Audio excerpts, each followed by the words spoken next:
the owner, Sheikh Mansour, he bought the club in 2008, and Manchester City have invested heavily in all areas of the football club. Yeah, well, not only about players, but also like infrastructure.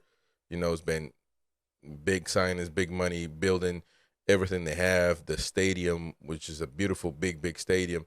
Uh, you know, a lot of things that they've invested in.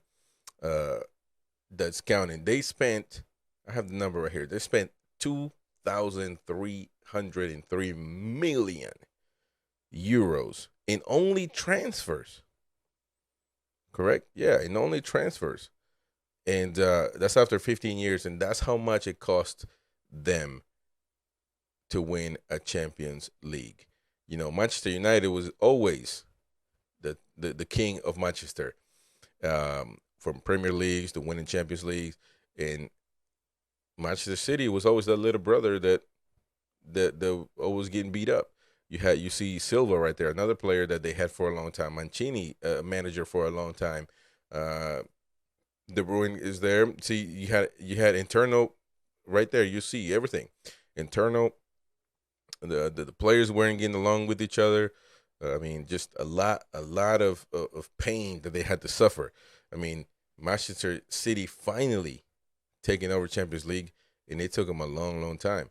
So is this the way to do it? I mean, the Sheikh Mansour literally went to his second match as an owner of Manchester City in the final. The way they do things is like, I don't care what it takes. I'm going to buy this club because I got the money.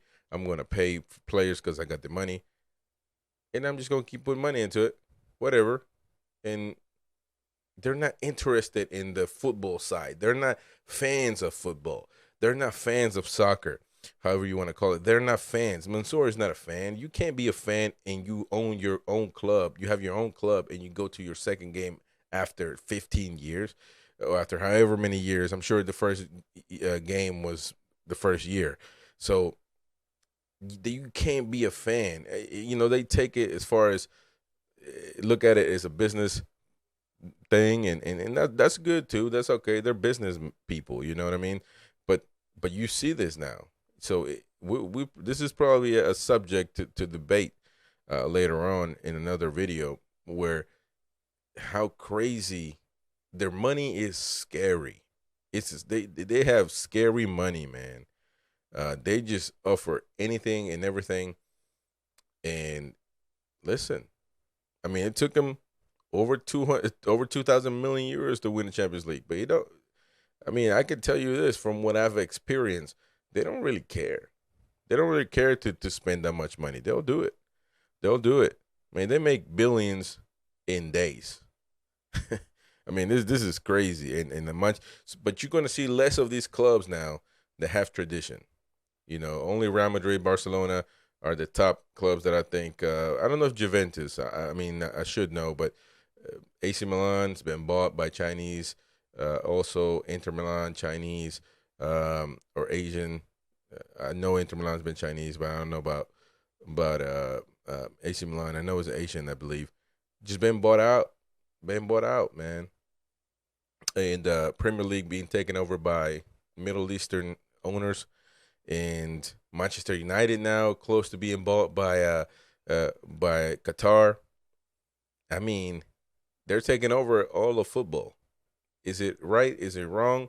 I mean, I don't care who the owner of a club is, but I do think that if you take the essence away from what clubs are, then that it is something that needs to be addressed. But sadly, there's nothing or not much they can do. I mean, you got the money, you buy the club. That's what the owner of Manchester United. I mean, they offer me all this money. I'm gonna take it. What you know what I mean? Who cares? So that's how they do things. But yeah, man, a lot of money being spent by these guys, and Mansour over 2,000 million. I mean, the Spanish spree has been off the charts. I mean, just in 2021 alone, I see it right here. They spent over 117 million euros for Jack Grealish. Jack Grealish, yeah, that was the most expensive English player of all time, as Aston Villa received 117 million euros just for his signature. So, incredible. That's incredible. And I have a lot of numbers here too, man. But in total, the Abu Dhabi United Group has invested a total of 2,300 million euros in transfers alone, shipping players from the club's books for 852 million euros, with their transfer activity alone since 2008 delivering a net loss of 1,452 million euros. So definitely lost less than what we would advertise, but still over, man, that's 1,450 million euros. You know what I could do with that? Oh my gosh. But they have the money, they can spend it. It's the principle that people debate all the time. Like Paris Saint-Germain. It's just these money-driven clubs that spend money out of nowhere for no reason. They want one player, they give him all the money they want, and they put all these stars in one club, hoping and expecting that this club is going to do well. Well, PSG is the top example. That doesn't work like that.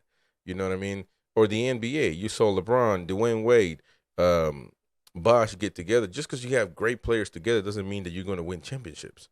That doesn't mean that. It's by no means it means that. And it looks like they look at it that way, where they're like, it doesn't matter. I'm going to buy all these great players, put them together, and we win. And it doesn't work like that. We saw PSG, they just haven't won anything because of that. So we'll see how it goes. But hey, 14, 15 years later, it brought Manchester City their first Champions League.